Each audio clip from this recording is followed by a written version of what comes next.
All right, guys. That is the sound of an envelope I got in the mail today. Oh, yeah. It's yes, small. you mentioned this. I'm curious. Yes, and it's sealed. It's got something on the front there. That'll give it away. So, should I open it now? Well, yeah, please, by all means. I'm Okay. very curious. It says addressed to the Press B Council. If it's a cease and desist from Zimbabwe, I will die. Zimbabwe, we love you. We Please love don't you. sue. It is a letter from the Bureau of the IOC. Oh, okay. Okay. All right. Okay. So the International Olympics Committee? Oh, okay. They're starting up esports at the Olympics. Like now. I guess with the pandemic, they need something to fill in for swimming or something. I don't know. But it says they don't have any judges qualified to discuss esports. So they've sent us a list of candidates, of competitors, and we have to judge them. Today on...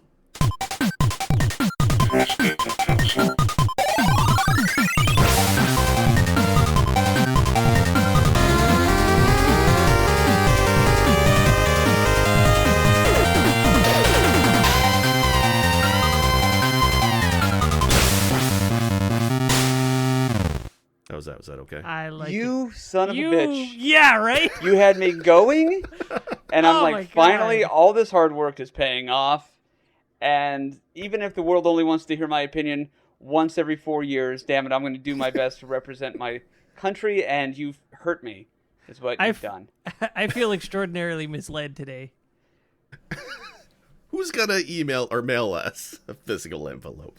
I don't know. No one knows where I live. But you said, and then it was like, what the hell? That's pretty good. I just tore up an envelope for my kid's paper route. She's going to love that. It's okay. Nobody pays her anyway. Welcome, everybody, to another episode of Press B to Cancel, the greatest podcast you'll listen to, well, at least the last 2 years, right? Yeah. That's right. This week is a special episode of Press B. It is our 2-year anniversary. 2 years of doing this stuff. So, and I could be more happier to keep on going. But never alone, of course not. No, I'm joined by two great folks today. GP of the Retro Therapy. Happy 2-year anniversary to you. The thing is, you said it was the International Olympic Committee, and my heart is still racing. And happy anniversary, but this will not go unforgotten. So live in fear.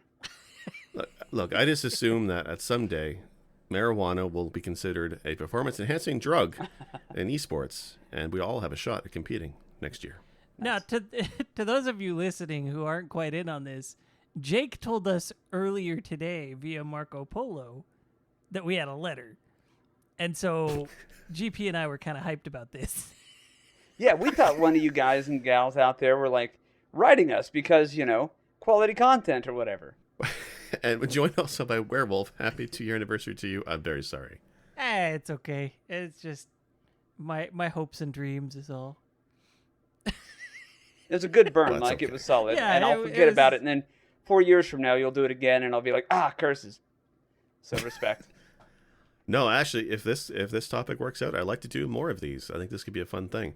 So what we're going to do, to be more specifically, is, and we are taking this seriously, is we are going to determine for the IOC and the Esports Olympics 2021, not in Tokyo, we're going to determine the best NES platforming games.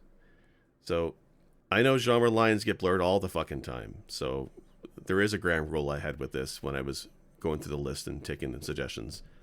It has to be a platform in the game of some sort, and the ability to jump, and then the idea of jumping off said platforms, thus platforming games. Does that make sense? Yeah. See, when you were mentioning things, I had to refrain from mentioning Blaster Master because a decent chunk of that game is very much not that sort of gameplay. So I was like, all right, no, can't do it. Yeah, and Bionic Commando is less jumpy and more swingy. Actually, that's true. Well, it's a good thing they weren't on the list then, because they don't exist. As far as we're concerned, all that we care about, the only games that exist are on this list of 24 games, and they are all the greatest NES platformers ever made. And most of these are suggestions from our listeners from Discord, and I got a few on Twitter, and I also got a couple by email. So we got some feedback, which is great. Awesome. Yeah. All right. So let's get right into it. I don't know how much we get through in one episode. We're going to try, but let's start off with Ninja Gaiden versus Teenage Mutant Ninja Turtles. Oh, fuck you hard for this. Okay. Two games that I love. Look, I didn't determine the order of the list, okay? The IOC took the suggestions from our listeners, put them into the algorithm, and it sorted it out in a random seed order. I don't know so if don't you're blame being me. honest. I can't that trust we got the two trust, fucking ninja games the in one trust thing. in our relationship is gone now. How are these determined? Okay, and also, are we saying which is the better game, or which game do we like more? That's also a very important distinction. Okay, good point. It should be the best NES platforming game, right? Yeah, I think it should be more objective than subjective. Okay, very good. And I know that I ramble a lot, so I will do my best throughout this episode to be succinct and punctuated in my answers so that we can get through all 24 brackets or 12 brackets of 24. No worries. And like I said, I want to make sure that we give our case before we vote on these. And we are each of us are voting on these games, so it's not going to be a tie, but we each get one vote to decide between each bracket. Mm-hmm. I think that's the fair way to go. I already know which way I'm going on this. Okay. This was go ahead and not start. a hard one for me. The short and sweet answer is Ninja Turtles because fuck Ninja Gaiden. The longer hold on though. Again, that's subjective. The longer answer is Ninja Gaiden is frustratingly difficult, making it not very fun. It's difficult beyond the point of enjoyment for me. Whereas Ninja Turtles has a lot going on. It has places to explore, power-ups that you kind of know what you're getting, that it doesn't feel like a toss-up, ways to recover your health in a realistic manner. And let's put it this way. The entirety of Ninja Gaiden feels like the dam of Ninja Turtles. No. To me. Also, That's where the I'm dam at, is not that difficult. So the dam is that difficult. Well, so Ninja Gaiden, for me at least, I have no problem with the game until like 6-2. 6-2, it spikes in difficulty, and I want to throw the controller. But up to that point, it's fairly okay. I find Ninja Turtles far more frustrating earlier than Ninja Gaiden, to me personally. I think that Turtles also has a scaled difficulty when you get to finding the Technodrome. As soon as you start going down into the tunnels looking for the Technodrome, the bad guys there, just the regular stage enemies, are faster, stronger, and they hit much harder. They do greater damage. It takes more damage to kill them. I think Turtles scales up as well, but at no point... Oh, God, I don't know. Jake, I'm sorry, go back to you. What's your answer here? So when I look at these two together, like, Wolf, you mentioned the power-ups. I forgot there's power-ups in Ninja Turtles. Like, really, outside of the scroll weapon, you don't really care so much. I mean, I never use the boomerangs and the stars. Who the hell uses the stars? So I never really find them that useful, except for the scroll weapon. Otherwise, I kind of ignore them.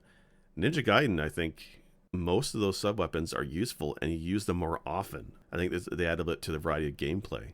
Yeah, but the four turtles also add to the variety of gameplay in that you actually have to monitor their health, keep each of them alive independently, and they all play differently, at least to a degree. Like, they don't jump differently, but their weapons have different strength, different reach, things like that.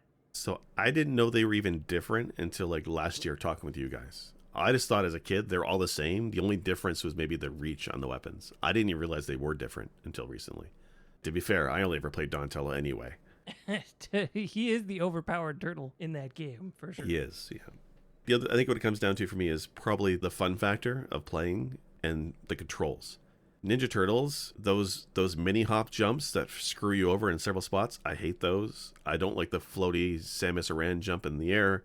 I don't like any of that. But Ninja Gaiden, the game is hard at the end of it, yes, but up until that point, climbing walls and flipping around and jumps and ducking and slashing, it feels really good. It feels fun to play. I don't have that sense of fun playing Ninja Turtles. All right, sounds like you're the tiebreaker, GP. Okay, so officially we have Jake in as Ninja I think Gaiden. so too. Plus the music is better in Ninja Gaiden. See, okay. I do have to say that I think the music is good in both of them. Yeah, I think both have good OSTs. I think that Ninja Gaiden has an edge soundtrack-wise, but it is close. I think Foley-wise or just sound effect-wise, Turtles wins, but OST, it's close, but I got to give that to Ninja Gaiden. But again, I don't want people on the edge of their seats for this. I think the better platform, objectively, Ninja Gaiden. I think it's more iconic. I think the graphics are better.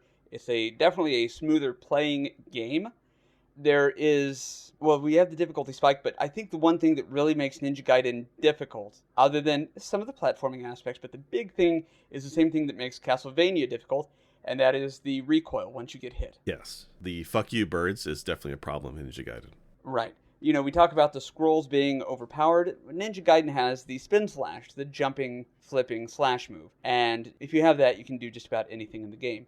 Both games are considered difficult. Maybe not for me, but whatever. I'm kidding. That's me being a dick. I like Turtles as a game better, but I think Ninja Gaiden has to be the winner here for the bracket. I think objectively, big picture, it is the more iconic and better platformer for the NES. Turtles wins the swimming simulator category, though. All right. Yeah, I don't think there's anything changing my mind. I think for me, it's definitely Ninja Gaiden as well. Again, I if you put both carts in front of me and said pick one to play, I'm playing Ninja Turtles. But again, that is my subjective opinion. That's one I would rather play. But yeah, as a representation of the NES, Ninja Gaiden. All right. So in our randomly allotted brackets of Ninja Gaiden versus Teenage Mutant Ninja Turtles, the winner is Ninja Gaiden. Moving on. Oh, feels wrong. That's fine. It's fine. All right. So let me just get shuffled through this order here. All right. So the next randomly assorted bracket is Milion's Secret Castle Milon. versus Milon. excuse me. Tomato. Versus Castlevania. If this is not unanimous, all right, yeah. Can I start this one Yeah, off? because you say unanimous, but there's value in both these games, though, right?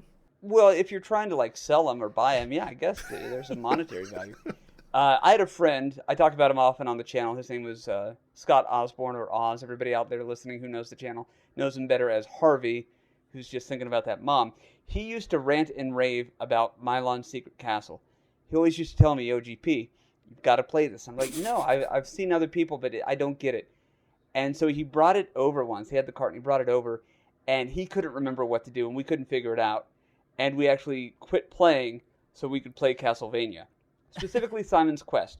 But the one game he liked better than Milon's Secret Castle was Now, Simon's I have Quest. to ask you, not that it's really pertinent, but did he get stuck on the first floor or the second floor? There's a second floor? Fuck you. I don't know. There's like I'm four kidding. floors. There's like multiple floors. No, of course. No, it was a lot of jumping around, shooting bubbles, and trying to figure out what it was we were supposed to do. This could have been in the bottom 5 category because it's so reminiscent of the Superman NES game in that it doesn't communicate very well. At least in the one time I've watched it. You know, like actually tried to figure it out with Oz. And that was 10 years ago. So I understand my references are, dated. I gotta go unequivocally, Castlevania is the better platformer, more iconic representation for the NES. That's all I have to say on this one.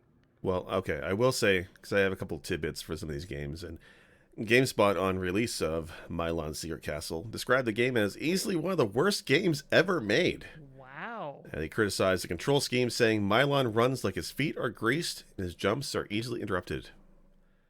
Now, I think that's a little bit unfair. When I compare Secret Castle versus Castlevania, neither of these games is going to win awards for the controls. They both control like crap, just in different ways. But see, the choices made in how Simon controls in Castlevania 1 are deliberate. He's not slippery. He has, you jump, you're going that direction. That's a thing Castlevania always did, is you didn't get control over your jump after you made the jump. It was, Right. you make your choice before you hit the jump button because that's the way you're going.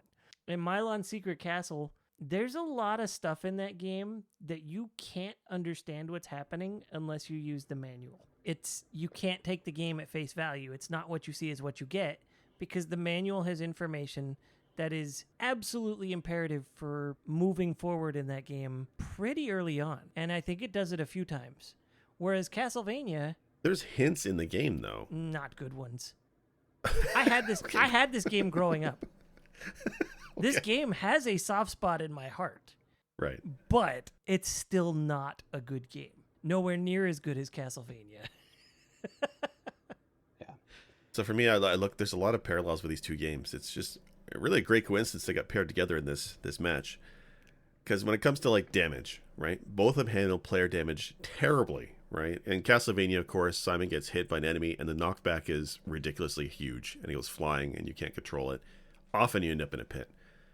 In Milon Secret Castle, there's no iframes, there's no invincibility frames when you get hit, so you can literally bounce off an enemy, losing all your health, repeatedly taking damage. Both of them suck in that regard. So I find that kind of weird. But what's also interesting, though, is we've made jokes before about Castlevania and the secrets hidden in the walls. Wall meat. Milon Secret Castle also has hidden in the secrets in the wall. Honey. So it's one lesson to take away from this match is that both have edibles in the walls. Figure that's important to point out.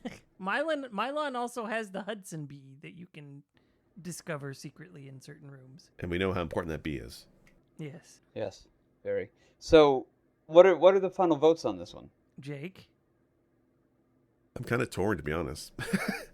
So you mentioned like, wow. Okay, so you mentioned you need a manual for Secret Castle. There's stuff that's obscure in Castlevania as well. Like I didn't even realize that you could upgrade your weapon strength, like your sub-weapon strength, with the 1 and the 2 and the 3 things in the game. I just thought those were for score. I had no idea what they're for, and they're kind of important to actually beat in that game. It's not sub-weapon strength, isn't it? Heart usage? See, wait, maybe we should check the manual. But I mean, you could still play that game no problem without the manual. You can beat that game without the manual. After a while, you will realize what things are. In Milon Secret Castle, after a while, you will still be banging your head on the wall on the first or second floor. I don't know. Both are fairly difficult games for me. I've never beaten Milon Secret Castle. I've never made it past the second floor. It is incredibly obtuse. But I've also never beaten Castlevania either. I always get screwed in that Frankenstein boss. So I'm kind of a toss-up. I would probably say Castlevania. But Milon Secret Castle is not as terrible as GamePro thinks it is. I will agree with that. Okay.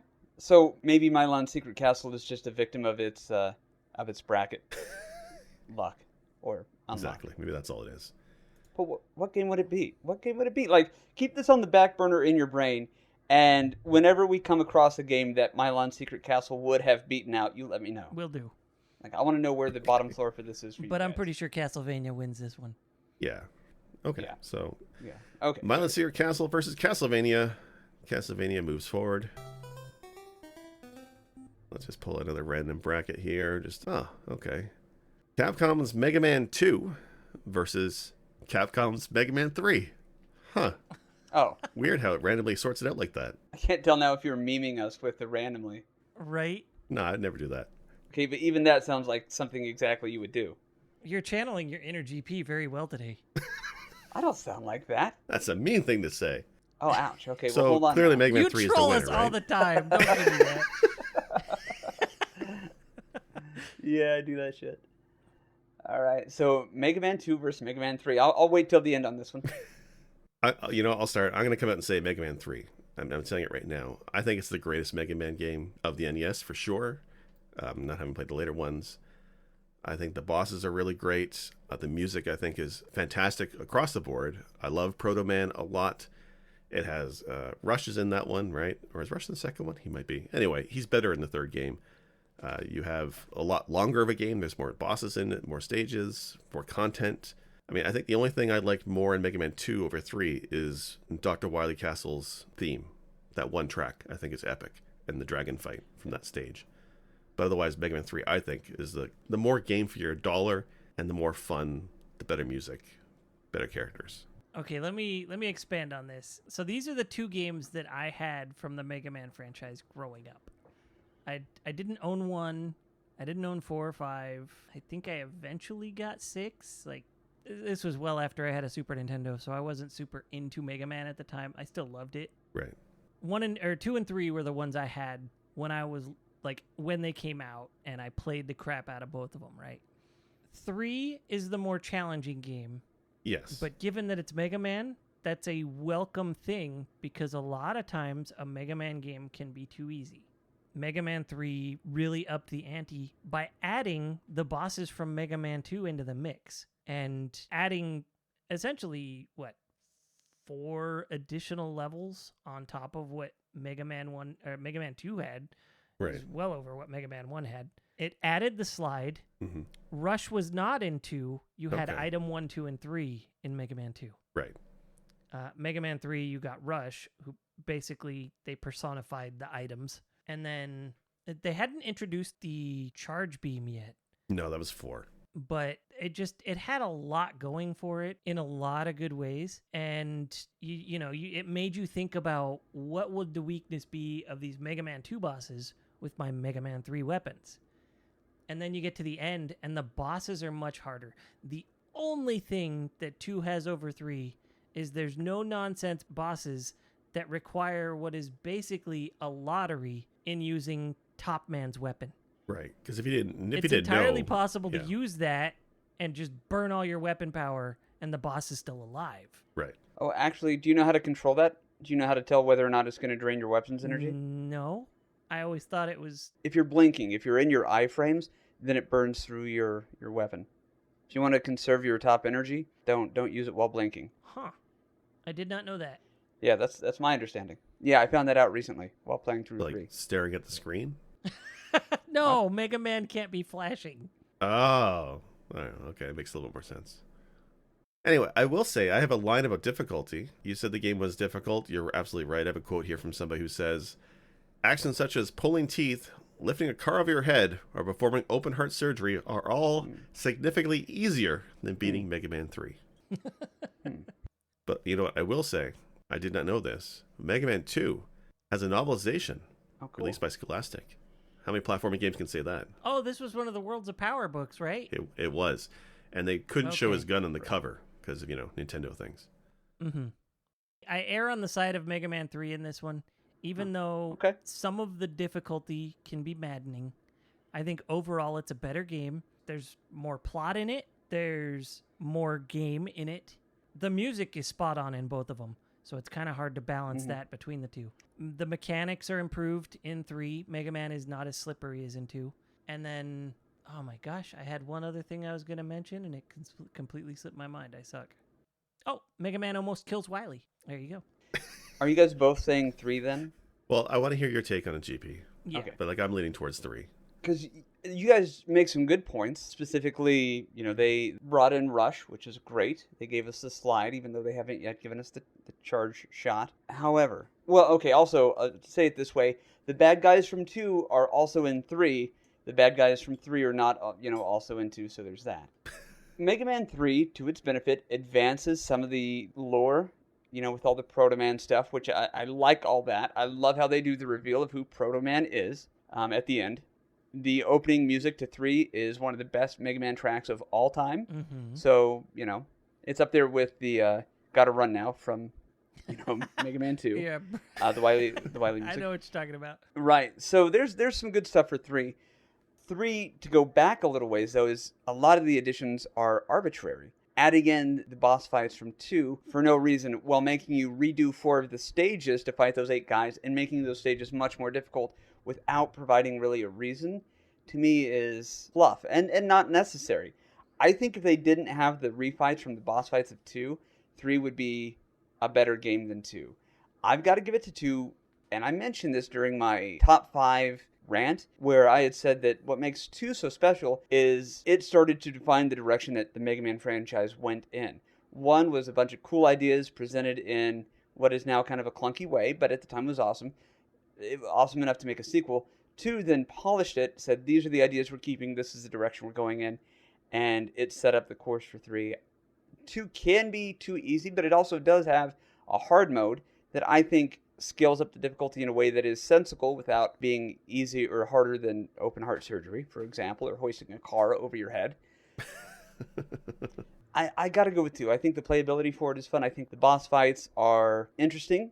I think the stage design is better than what we have in 3. The biggest thing against 2 is that everything is weak to Metal Man. Like that's, you can nerf that game way too easy. So both have a lot of pros, both have some cons. I think 3 has more cons than 2, and because of what 2 accomplished, I gotta go 2.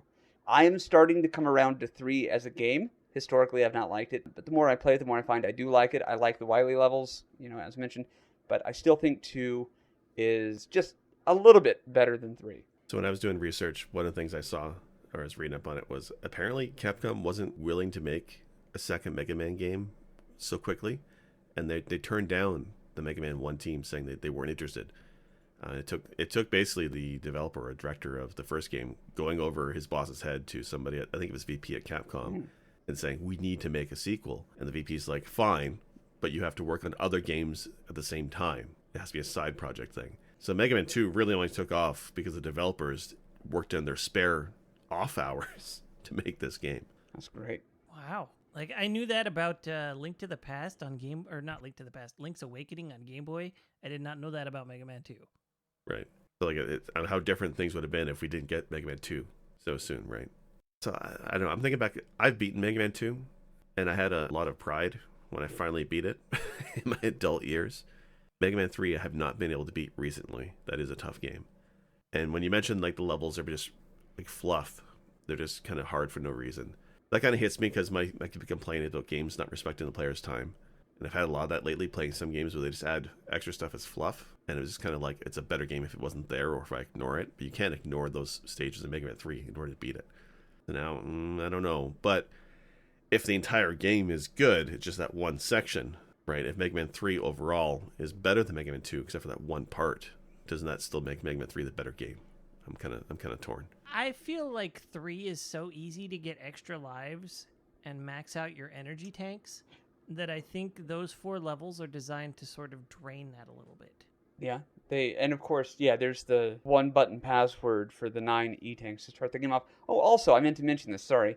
The incredible amounts, and I mean staggering amounts of lag from 3. So it's not just that they added the boss refights from 2.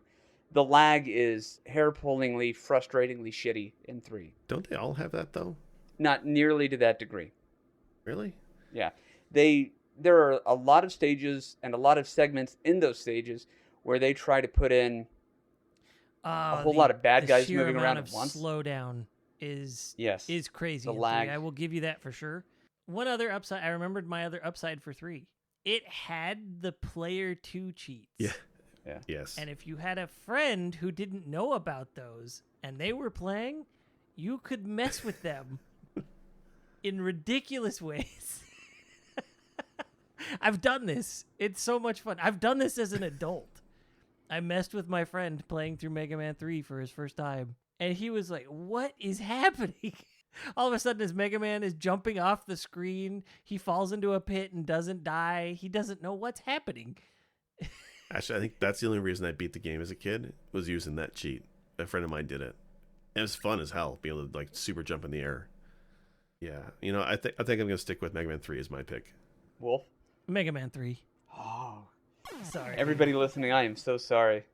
But again, we're not infallible. We're wrong from time to time. Hey, our credibility as a podcast authority on retro games is at stake here. That this is sacred business. Like, clearly. Well, and I do like that we have dissenting opinions sometimes, because I don't want it to just be going for the popular thing.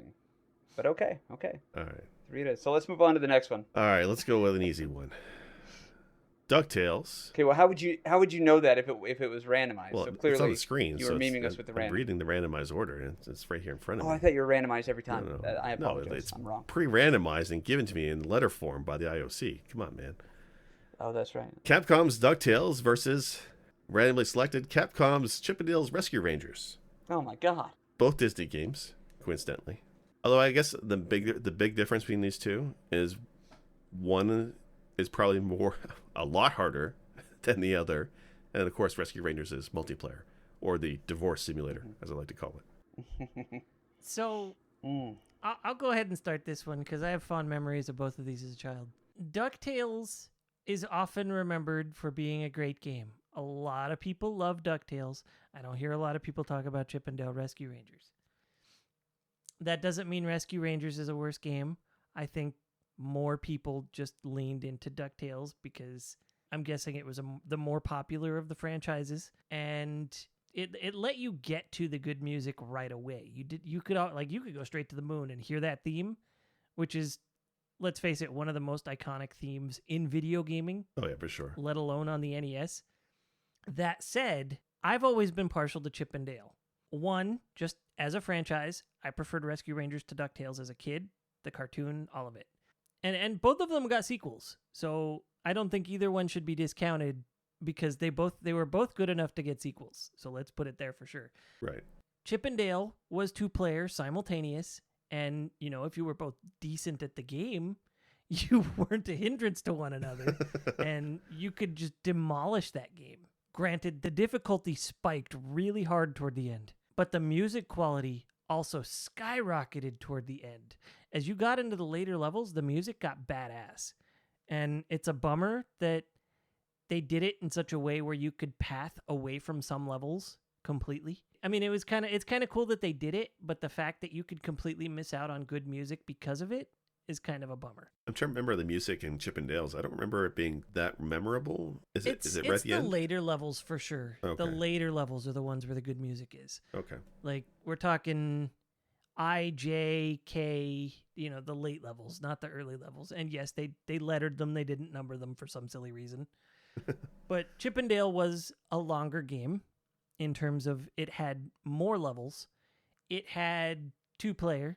It had a lot more variation on encounter build. And the only thing it didn't have going for it was the fact that DuckTales was more Mega Man-like, in which you could choose your levels and go in the order you prefer, and that made it easiest for the player. So it's neat that you say that, because DuckTales actually has a lot of key people from the Mega Man team that worked on it, including the character designer Ufune, the producer Fujiwara, and I think the director is also from Mega Man. So it has those Mega Man roots. Wow.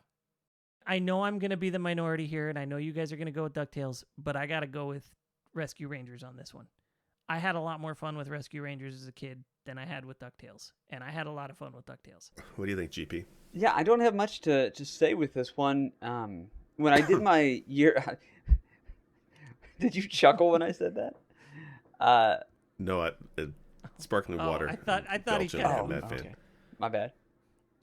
Yeah. No. Okay, so when I did my year of blind runs, I had tackled both these games because I never played them before, never really seen them before. I think I got to go with DuckTales. Wolf is right; that's my choice. For no real reason. I understand the pedigree, of the game and the people coming over from Mega Man. Both are solid titles. Of course, it's Capcom Disney from the 80s and 90s, which is typically a winner. But yeah. I mean, the Moonbase soundtrack slaps. I know everybody likes it, but there's a reason for it. It's great. The stages are fun in DuckTales, but so were Chip and Dale, man. Both are great games. I played them both kind of close to each other, and I had more fun with DuckTales. I don't really have much more to add for a reason than that. So I got to go with DuckTales. I think the bouncing, attacks using Scrooge's cane was fun, and just all in all, DuckTales, great game. Chip and Dale, good game plus. Yeah, I think this is a bit of a tough one because I do like both of them for a little bit different reasons. Definitely the co-op in Chip and Dale is the stand-up for me. This is one of the few games where if my wife and I want to play games together, like retro games, it's usually this one because it's just one she likes a lot. We can both play it together. I joke it's a divorce simulator because you can pick the other player up and throw them in pits and stuff, which I think is hilarious. So I actually like doing that. Or throw things at your partner. Yes, like throwing apples and stuff. I like how you can pick up crates and bolts and hide underneath them and your eyes poke through, Solid Snake style. I love that. It's very clever. This is a game I love to watch people speedrun. The speedrun for Rescue Rangers is hilarious. It's super short, and the execution is wild to see. I like watching people play this game. DuckTales I think is more fun to play, less to watch. The controls in DuckTales are a little bit weird. I never quite liked the cane jump and having to do that every single time, right? To traverse, get through enemies and traversing through spikes. That part was a little bit awkward. The part I didn't like in DuckTales was you need a certain amount of money, I think, to progress through certain areas. Is that right? It's been a while. I don't recall that. Or is it just you need the money to get the good ending?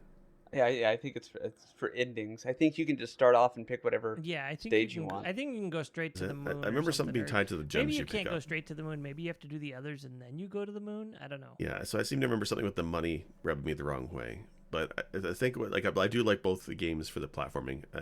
Honestly, it's going to come down to the characters. I like the DuckTales characters a lot more than Chip and Dale. I always thought Chip and Dale were a bit dumb. I like the game, but I don't like the characters. I love Scrooge McDuck. I love Gizmo Duck and Launchpad and all that stuff. So for me, it's probably gonna be DuckTales, but both are really good games. I think that's fair. Yeah, that was a good bracket. Yeah. All right. So DuckTales versus Chippendales Rescue Rangers. DuckTales wins that one. Sounds like it. Yeah. Like I said, I don't think that surprises anybody, honestly. Well, Rescue Ranger is a good game. I know a lot of people who I think like it more to stream and to watch than DuckTales. So I think there's more that like it than you may think. All right, next one. So this is where the genre lines blur a little bit, but I think it totally counts as a platforming game. Nintendo's Zelda 2, The Adventures of Link, versus Nintendo's Super Mario Bros. 1. Ooh. This might be a tricky one. Yeah, let me throw this in there real quick, because what you have are two classic and very iconic franchises, Mario and Zelda. You've got one of the least beloved titles from the franchise in Zelda 2, with one of the most iconic, if not, not the greatest entry into Mario. But what Mario accomplished obviously was incredible. My answer again, because I don't want to keep people in suspense, I would rather play The Adventure of Link rather than Mario. But again, objectively, man, oh man, I think I have to go Adventure of Link. There's more to it. There's more plot. It's better thought out. There are multiple facets. It's just when they came out with Adventure of Link, they knew how to use more of the NES than they did with Mario. Oh, Mario is great. They've got, warps and shortcuts. You can speed run it. You can do 100% runs. There's, the second loop. And that's awesome. That's cool. But then again, Adventure of Link is New Game Plus. Both are about saving a princess that probably could hold her own if she needed to, going off of Smash Brothers logic. I got to go Adventure of Link. But that is not to take away from Mario being iconic and a great game. Between those two, I got to go Adventure of Link being the better game. Well, so Wolf will go to you in a second, but so the original Mario Brothers 1, 50 million copies worldwide over time, which is just staggering. But then Zelda 2, I know you say that people don't like it, or it's like the bastard child of the Zelda series, but people gotta remember though, so looking back at reviews, Famitsu, which is like the famous Japanese game magazine, gave it 36 out of 40 when it first came out. And they said the second highest rated game of 1987, behind only Dragon Warrior 2 or Dragon Quest 2. That's pretty high praise for Adventures of Link, right? It's no slouch. Okay, that's fair. I didn't know that. But again, if we're going off of units sold, then Christina Aguilera is a better artist than Rush? Absolutely not. Christina Aguilera, the better of the NES platformers. No. I'm just saying, like, quantity sold does not necessarily equal better. It's just, more marketable or more, whatever. I don't know. I'm just saying, I imagine Christina Aguilera, being a very talented pop singer, has sold more units than Rush, the incredibly, god-tiered talent prog rock band. So, I lean Rush, but they may not have sold as many albums. I don't know. Who knows? I could be wrong on that also. If somebody wants to look into sales between Christina and Rush, prove me wrong. But yeah, I'm going to stick with Zelda 2. But that is good information to have, and I'm glad to know that it received high praise when it was released. What do you think, Wolf? Okay, so I'm going to start off agreeing with GP. I think Zelda 2 is more fun to play. I would much rather play Zelda 2 than Super Mario Bros. 1. That said, we're talking about best platformers of the NES. There's a lot of Zelda 2 that doesn't focus on platforming at all. The majority of that game is exploration, using your items appropriately, and fighting more than actually jumping over pits, making good jumps, things like that. So I gotta give this one to Mario Bros. 1. Zelda 2 is absolutely a good game. Underrated in a lot of ways. There's a lot of people who are like, well, it's the worst Zelda game. That's still a really high bar. Yes. Like, if it were not Zelda, people would be like, oh, that was an amazing game. But because it's Zelda, a lot of people crap on it. And that's where the stigma lies with the game. But not as much of a platformer as Mario in almost any capacity. And so I got to give this one to Mario Brothers. Okay, so your issue is more with the genre placement than anything else. Yes. Okay, and that's fair. Yeah, Absolutely. I think that's actually a good point, actually, because Zelda 2 is a fantastic game. I love the fighting in it. I love the exploration, but all that is not platforming. You're absolutely correct. To further that, I would say, you know, a lot of people would liken Zelda 2 to Castlevania 2, and they would be absolutely spot on, but Castlevania 2 has a lot more of the traditional platforming you see in the Castlevania franchise than Zelda even comes close to. So that's where that's why I gotta go with Mario on this one. Yeah, there's a couple of platforming sections jumping between the pits with the bubbles and the bridges that give away. There is platforming in there, but all Mario 1 is platform, running and jumping. There's nothing else except the pure essence of platforming. Mm-hmm. Yeah, because you're right. I'd rather play Zelda 2. If I have to sit down in front of Nintendo and play for an hour, it'd probably be Zelda 2. It's more fun. I still like Mario 1 a lot, don't get me wrong. But when I'm playing Mario 1, it's more my brain's on autopilot and I'm just flying through the levels. Sure. But I think for the platforming, that's why it can go on autopilot. Yeah, you know, I think for platformer, I think for me it would be Mario as well. I feel like this would have been a harder bracket if it were Mario 1 versus Mario 2. Yeah. I don't know, GP, any other thoughts, or is calling that one? No, I think that's fair. Go ahead and give it to Mario 1, and that's, I mean, how are you going to make a case against Mario when it comes to being a platformer? Like, it's a fine call. Again, I went Zelda 2 because I'm assuming that you guys had, put this in the brackets because we're counting it as a platformer. So in that way, I went Zelda 2. No shade. I'm just saying, like. No, I understand that entirely. Yeah. And like I said, I didn't make this bracket either. This is all Jake. Yeah. Jake no, this reached is out all to the community. randomly provided by So the thank IOC. Thank you, Yeah. Jake. And this is good. I don't know. You guys are just these wild accusations. I don't know. All right, so Zelda 2 versus Mario Brothers 1. Mario 1, goes on. Sorry to Zelda 2. But you agree. You should have said, okay, it's fine. Hey, overall game, yes, it's better, I think. But Mario Brothers 1 is the superior platformer. All right, next bracket. Okay, this is a weird one. Circus Charlie versus Spot, the video game. Bot the video game? Spot, the video game. Spot. Oh, versus Circus Charlie. Yeah, let me mind palace this real quick. You guys start talking. So Circus Charlie is an interesting one. It's ported to damn well everything. And it's fairly early on. I think I have this down here. Hold on. 1984, Konami. So Konami did this one. It's like 6 different stages. You're a clown jumping from ball to ball, or later on you're on a back of a lion jumping through fire hoops. There's one where you're on a trampoline jumping across monkeys. A lot of variety for an early Nintendo game, an arcade game. Right? This is one of those ones that doesn't have a definitive ending. It loops after you finish all the stages. Mm-hmm. It makes it harder. But for a lot of games that were like that, there's still a lot of variety in those stages, I think. Mm-hmm. I get you. So, is Spot the video game a platformer? I mean, I don't want to question the IOC, GP, but... Okay, but y'all will question Spot, Zelda 2, but not Spot. That's cool. Well, okay, well, let's look at Spot, the video game, right? What is a platform, if not a flat, broad surface? A board, if you will. A board, much like Spot, the game is played on. Mm-hmm. And then we said before, jumping. Well, if you watch the video, that Spot jumps from place to place on that board. So I think that's a platformer. All right, okay. So my follow-up question is, which is better platformer, Spot or Zelda 2? But that's me being flippant. That's not the bracket yet. That's not the bracket yet, right? We've got a process to follow here. Our credibility's at stake, GP. Of course. All right, It's so I'll Circus answer last. Charlie, favorite NES platformer versus another grand favorite, Spot the video game. Both top 5 for Jake. Let's not get nuts. So looking at the gameplay, isn't Spot just Othello, kind of? Kind of. It's a little bit different mechanics. It's more of the virus factor of absorbing other pieces, but very similar to Othello, yeah. Okay, so it's based on Go. It's a much smaller version of the Chinese board game Go. Therefore, it automatically loses because it's not a platformer.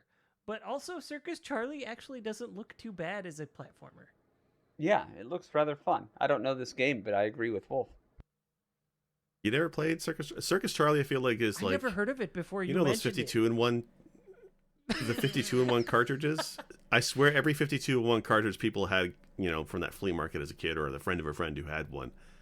Circus Charlie was always like in the top 5 of that cart. It's usually this and a bootleg Adventures Island. I'll have to check my multi-card. And I'm going to take offense at calling Spot the Game not a platformer. Othello, pieces jump. Again, we've established the board is a platform. So. But it's a board game, not a platformer. If Zelda 2 lost to Mario Brothers, I think we just got to agree. Spot loses to Yeah, Circus I agree Charlie. with that. Yeah. I think we're just going to have to agree to disagree in this one. Yeah, I'm going to go with Circus Charlie. I would probably rather play Spot, but again, if we're saying on platformers, what's a better entry? And you got to go Circus Charlie, or literally anything that is a platformer is a better platformer than Spot. Okay.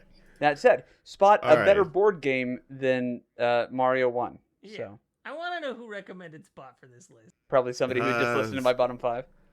Yeah, it must have been one of those fans who sent us an email. I think his name is Cornelius. I think his name was.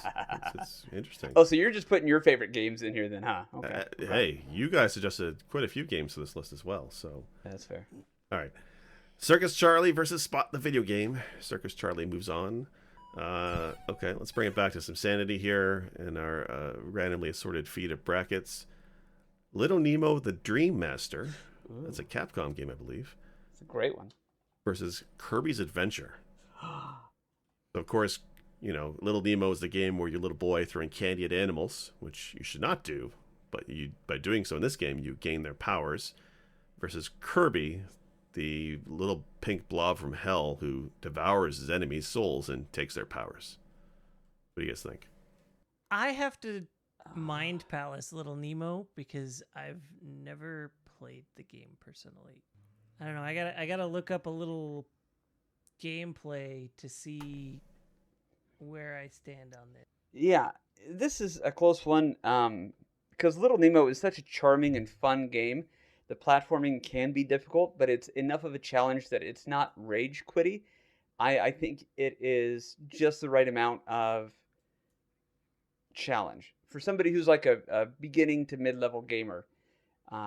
I really enjoyed it when I did my playthrough a couple years ago. I think I've got to go Kirby, not just because it's more iconic.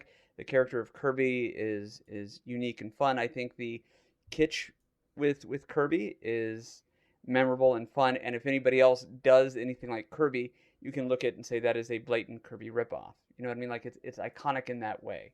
The platforming of Kirby is fun, energetic, captivating. It makes you want to go around and say, okay, well, what happens if I, put that guy in my mouth? Or what? Fuck me. What happens? Yeah. Put What that in your happens mouth. if I eat that? Or okay, Kirby. I'm done. Kirby wins. So for me, I mean, I have my love-hate with Kirby, but, Kirby took the NES as far as it could possibly go, I think, with the number of stages, the sheer number of power-ups, and all the bosses, and it's just a wild game. It's longer than you may think it is, because when you look at this as the sequel to the Game Boy Kirby Dreamland on the Game Boy was a very short game, whereas Kirby's Adventure is like hours long, right? I mean, it has a save system, for hell's sake. Definitely a quality game. And Nemo is definitely harder than Kirby, and I think Kirby is one of the hardest games in the NES. I know people don't like me when I say that, but it is true. Kirby is fucking hard, but Nemo is that much harder. But you're right; it's not frustratingly difficult. Both are charming, I guess. Nemo's based off of a Japanese anime, which I did not know, and then Kirby, of course, is just Kirby. He's just an iconic character in Smash and whatnot. That's a tough one. I don't know. Maybe Kirby. I think I'd probably lean towards Kirby's Adventure. I think the music is better. The power-ups. Yeah, I'm gonna have to go with Kirby as well. While Nemo looks like a very quality game, it does not look as, I don't know, it just does, something about it seems like it would be kind of frustrating after a point. Maybe it's the power-ups or something about the mechanics that aren't immediately jump in and play and get it, but I gotta go with Kirby on this one based on what I'm seeing of Little Nemo. Yeah, just talking about the power-ups now, I'm thinking like Kirby, just getting the sword power-up is fun, and then you get like the UFO one where you're shooting lasers later on. You can be a tire and fly across the screen. Granted, not every stage uses the power-ups to their full advantage or their full, abilities, but overall, it's a much more fun game to play, I think. Is that 3 for Kirby then? Yeah. I think so. Little Nemo, the Dream Master versus Kirby's Adventure. Kirby's moves on. The next one I pasted in chat too early, but it's Metal Storm versus the Goonies 2. And I gotta say, I'm not familiar overly with either of these. I did watch our friend Cloaked Alien play through Metal Storm not too long ago, so I got to see some of that. Goonies 2 is one of those... That's another one of those games on those bootleg carts that's always there, and I never knew how to play the damn thing. So I think, Wolf, Goonies 2 is one of your picks, right? Yes, so I've not played much of Goonies 2 on my own. However, and I've also not played much of Metal Storm either. But I have seen both of these games in their entirety played from beginning to end. As much as I'd love to give it to Goonies 2, I gotta go with Metal Storm on this. It's fast, frenetic action, heavy on the platforming, heavy on avoiding the obstacles that come at you. Goonies 2, also high platforming aspects to it. It has gameplay mechanics that feel very reminiscent of stuff like Flicky and Burger Time and stuff like that as far as avoiding the enemies goes. Right. But then it throws in a little bit of exploration adventure a la Friday the 13th, where you like go into first-person scenes. Yes, Yeah, you go very into point and rooms, click. interact with people. Sometimes you can do things much like a point and click to where you can break a hole in the wall, find a hidden room or ladder in the room, do something to the character that you run into within said room to cause them to react in some fashion. So it has point and click aspects to it. It's very much an underrated game. It's got a ton going for it, including the NES version of Cyndi Lauper's Goonies Are Good Enough. However, I got to go with Metal Storm on this one. I love that song got translated into a video game, I gotta say. Yes. I don't know, man. The fact that a Nintendo game has first-person adventure elements is kind of mind-boggling to me. But like it's... Keep in mind, it's not moving around within a dungeon like... not like Uninvited or something like that. It's more like you go into the room and there's just the one room. Right. So you're not even navigating around the room like in Friday the 13th you do in the cabins. It's literally you go into a room and you can either interact with aspects of it or you can't, and that's that. Right. It's still neat though. Like it's just weird that they have two perspectives. And like I said, I played more of Goonies 2 than I have Metal Storm, but I've seen more of Metal Storm played. Metal Storm is also made by IREM, the R-Type people, so I like the company quite a bit. But it's got that odd gravity mechanic that I find a little bit frustrating. But again, I haven't really given enough time to get a handle on it. But it feels frustrating. I'm not a big fan of anti-gravity sections in games, and Metal Storm is like all that. Metal Storm, for anybody familiar with more recent indie games, and by recent I mean like we're talking the last 10 years or so, VVVVVV. Metal Storm has a lot of aspects going on in line with V, except V doesn't have the combat. It's literally all the gravity manipulation. And I think V is one of the best platformers I've ever played. Metal Storm does that same thing, but then also has you avoiding projectiles and attacking things. So Metal Storm is really high up as a platformer goes, I think. Yeah. What do you think, GP? Okay, full disclosure. Metal Storm is, to me, one of the easiest to miss gems of the NES. It's a top 20 game for me on the NES, and I'm currently playing through Expert Mode, which I had never done before, in order to get some retro achievements, and I'm finding it to be very difficult. I spent about an hour just trying to get through the first stage. That said, I love that game. The reason I'm going to say Metal Storm wins is not because of that, though. Because, again, we're trying to be objective and not subjective, right? Or the other way around. We're trying to do facts. So here's what I have to say. Metal Storm takes classic platforming and improves it by adding in the gravity mechanic. It's not just a here's something new to try nobody else has done just for the sake of trying it. It is well executed, and you would think that this is not the first game that's done it.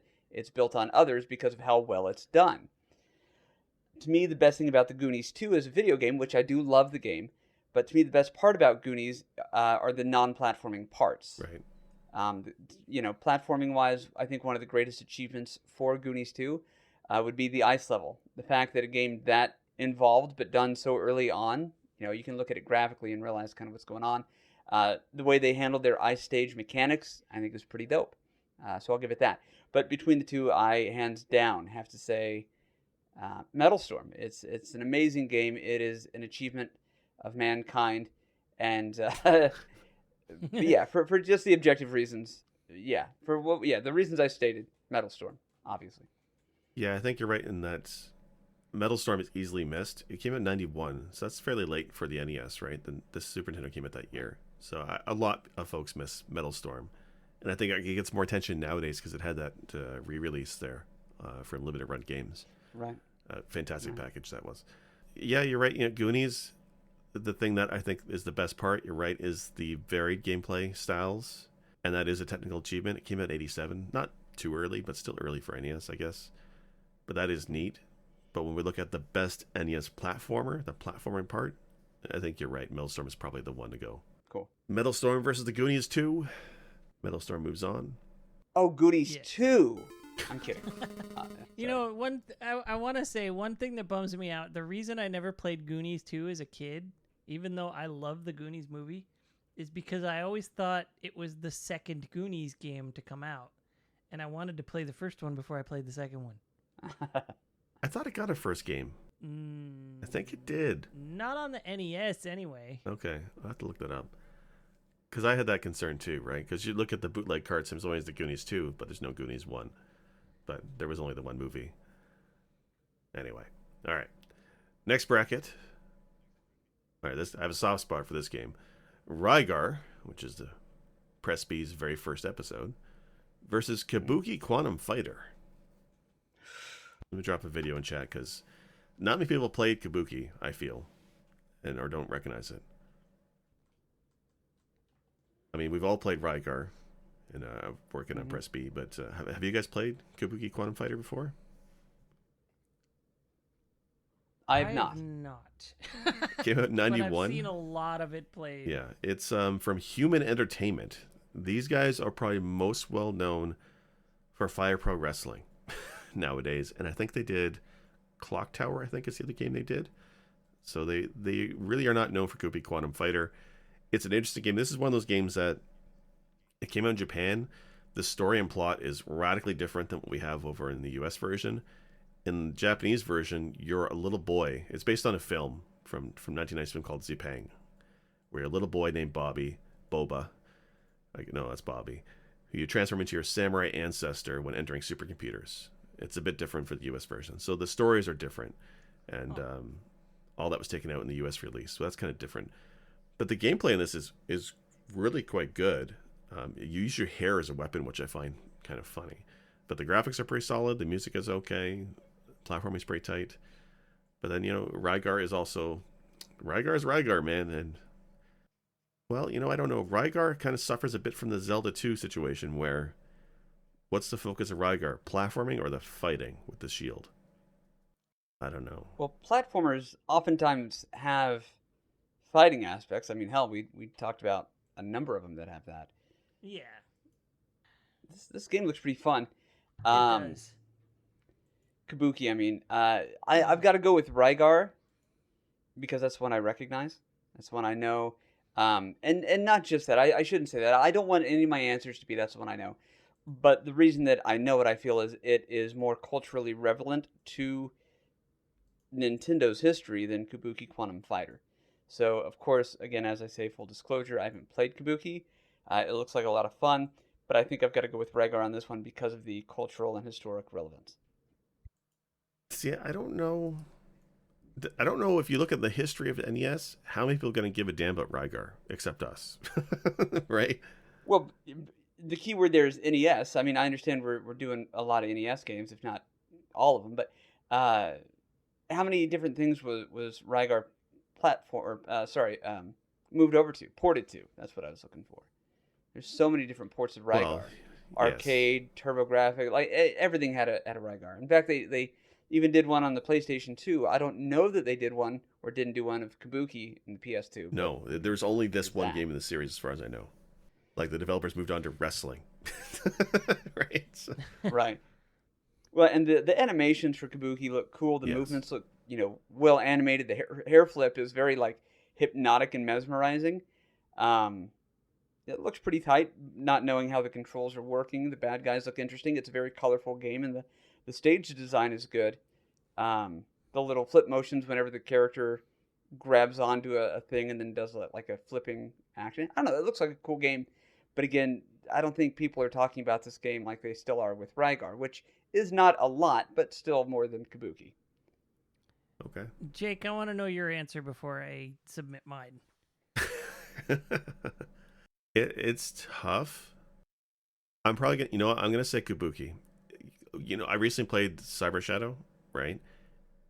In a lot of the ways, the style of graphics reminds me of Kabuki. They're totally different games, but something about like the really detailed environments and the very gameplay there, it reminds me of a lot of other platforms that I like. I think also Kabuki looks a ton better than Rygar. The combat, I think, is more fun in this game. The reason why I'm drawn to it, there's a Shinobi game where the final boss is this dude with his hair and he whips it back and forth, as you do. And this is a kind of a game, not Shinobi related, but you whip your hair back and forth. I think it's funny. Something about that just sticks with me. So I think Kabuki Quantum Fighter is probably the better game to play. It's more fun to play. I have a soft spot for Rygar, only because I played as a kid, and also we had a good episode about it when we first started the show. But I think Kabuki, is the better platformer. That's cool. Yeah, and I have no retort for that because I haven't played it, but that's good. So what say you, Wolf? What's the tiebreaker here? I'm looking at Kabuki and I see all this platforming that's very reminiscent of Batman. That's what I see when I look at this game is Batman. That said, Rygar has a lot of areas where the platforming is integral to the gameplay. If you fall in a pit, you die. Period. The end. Right. And there's a lot of it. I have to give it to Rygar, and not because it's been ported to so many things, because a lot of the other Rygar versions are very arcadey, more about timing your hits and dodges than it is about jumping over pits and making well-timed jumps. Right. But I feel like Rygar has a lot more interesting platforming mechanics, whereas Kabuki is more... Rygar even has platforming from another perspective. It has overhead platforming. Yeah, but it's not good, though. Right? Okay. Yeah, the one thing I'm not sure about Rygar is a lot of the platforming is when you use the rope thing to climb up to the next level. And that reminds me too much of Bionic Commando, because we were joking earlier about Bionic Commando not being a platformer because there's no jumping. Well, it's more of a platformer than like Spot the video game. Look, the bracket's been decided. That's been fun. But if you guys want to vote Rygar, I can settle with that. But I think Kabuki would be my pick. I mean, Kabuki has some really cool platforming stuff I'm seeing, even so much as you're swinging underneath certain things to like jump up higher and stuff like that. Right. It looks dope. It Absolutely. certainly does. I don't know that we're going to have a wrong answer on this one. Yeah, this feels like one of those not enough information kind of answers. You know what? I know I said Rygar. I think I got to go Kabuki on this one. All right. Okay. I got to go Kabuki because it's like Batman multiplied. With hair whipping. Back and forth. Yes. Okay. I whip my hair back. Right. Are we going to be owing... Oh, and I'm going to get another kind of letter. Who did that song? Was that Will Smith's kid? His kids run everything now. All right. Kabuki Quantum Fighter then? Cool. Let's do it. All right. Kabuki versus Rygar. 65 million years in the future. We'd never seen this one coming. Kabuki moves on. All right. Let's back to some sanity here. This would be an easy one for sure. Moon Crystal, made by Hector, notable developer Hector, which doesn't even have a... You say a boy and his blob. Moon Crystal doesn't even have a freaking wiki page. Anyway, Moon Crystal versus Rockin' Cats. Rockin' Cats is a late NES title as well that I feel like not a lot of people played. And then there's Moon Crystal, which I feel people don't even know exists. I didn't know about this until GP was playing it when I first met you guys. I saw you play this game. So Rockin' Cats is a game I rented as a kid, and I think it's a fantastic platformer with a lot of cool stuff. The glove, you grab onto things, kind of like Bionic Commando, but there's actual jumping in this game. And it's got a delightful cast of characters. Moon Crystal, for me, the only thing that looks good about it is the animations, which are oddly fluid for an NES game. Mm-hmm. But for me, I think it's cut and dry Rockin' Cats, but I'll leave it to you guys. Let's let GP go next. I want to know what his answer is. I already know my answer. Okay. Gosh. Okay, well, let me talk my way through this one. Moon Crystal, I didn't know existed until I played it. Like, that was something that came up and, never saw its official U.S. or North America release. There are translations of it that you can go out and find and buy. It is a game that was tough the first time. It was one of those games where beating it the first time was insanely difficult, but then every time I've gone back to play it, I do better and better. Kind of like really any of the Mega Mans that you find. Beating it, doing the impossible always takes the longest the first time, no matter what it is. And then you go back and it's loads easier time after time. Rockin' Cats looks delightful, looks fun. It looks like there are more options for platforming, like different things that you can do, whereas Moon Crystal is very cut and dry. There's upgrades. You can get a double jump, which is a huge plus. Anytime you can get like a moon jump or a double jump, I love it. Instead of just having one absurdly big jump like you have in Rockin' Cats. Oh, man. This is tough. Rockin' Cats, I think, has more appeal. I have a soft spot for Moon Crystal, but I think I'd have to go with Rockin' Cats as well. I think all in all, there are more playability functions, more ways to get through it, whereas Moon Crystal, you basically just have the same things that you have to do over and over. I'm going to go Rockin' Cats as well. Well, this makes my answer kind of superfluous at this point, but I also want to go with Rockin' Cats. To expand on what GP was saying, the platforming in this game, not only does it have basic platforming, but it's also got, you shoot your punch glove and spin around things to like send yourself flying through the air. Right. You can also use your punch glove to punch down at the ground and bounce up higher. And you can use it to bounce off walls at an angle. And so you enemies can go next as to well. a wall. Yes. Yeah, you can bounce off enemies, but you can go next to a wall and like punch down and to the left or down and to the right if you're next to the wall, and it'll push you up higher than just bouncing off the ground would. So there's a lot going on with the platforming in this game, and the game has a ton of charm, decent music, and it's the concept is very much like your character is going through various movie genres on his adventure. It's all themed to be in a television. Yeah, It's really cool. Like, it really is really thematic. This was one of those games that I rented once as a kid, absolutely fell in love with, rented it other times, even though I had beaten it. I never got it for myself, but I rented it multiple times and played through it myself just because I enjoyed it so much. Yeah, I think that says it. I think Rockin' Cats is definitely a great platforming game. Yeah, and I want to say this, because this is actually kind of a rare game. I've got it right here listed at $130 for Loose Cart, Rockin' Cats. Yeah. Which, I mean, a kind of obscure platforming title toward the end of the life cycle of the NES. That's usually what most of the pricey games are. But more so than any other bracket we've had thus far, don't sleep on either of these games. I think both are going to be fantastic. And if you've never done them or played them or watched them, seek them out. Do whatever you can to play them, because they are both very worthwhile. I think all the games we're talking about today are the best the NES has to offer, really. Yeah, not Circus Charlie. I'm pretty sure Circus Charlie's groundbreaking, but anyway. I can't even tell you how lucky Circus... Like, that's the lucky lotto winner of the night so far, is Circus I'm Charlie telling you. Well, that he got paired up with Spot. all right, we got 2 brackets left. 2 brackets left. All right, so Okay, this one I haven't played either of these two. It's kind of weird how they get paired like this, but Panic Restaurant versus the Predator. I mean, both had Panic. they're the exact same game. What are you talking Yeah. about? So Panic Restaurant. I don't know if you guys have played any of these ones. I've seen somebody play Panic Restaurant. Your weapon is a frying pan, although apparently that was changed from the Japanese version where you used to use your head, which is wild. And then Predator, I have to say this. So Predator was developed by a company called Pack-In Video, which sounds like quality to me.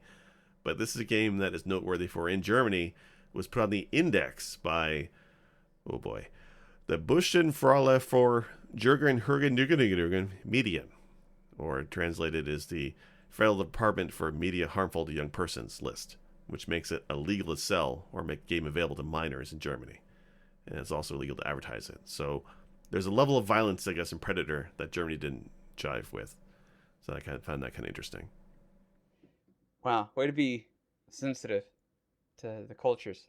Well, I try and unite all our viewers across the EU by speaking in their home language, however horrible that may be. And you fucking nailed it. I did take French in high school. And it shows. I think I got to go with Panic Restaurant on this one. Predator is actually a fun one that I remember a little bit of from my childhood because we weren't allowed to watch the movie, but we could somehow play the game. Right. Panic Restaurant is one that I've watched other people play. I was just talking about rare carts. The cart alone for this loose is close to $900. Panic Jeez. Restaurant? Yes. Wow. Yeah. Complete in box, not sealed, but complete in box with the box and the manual is about 2,000.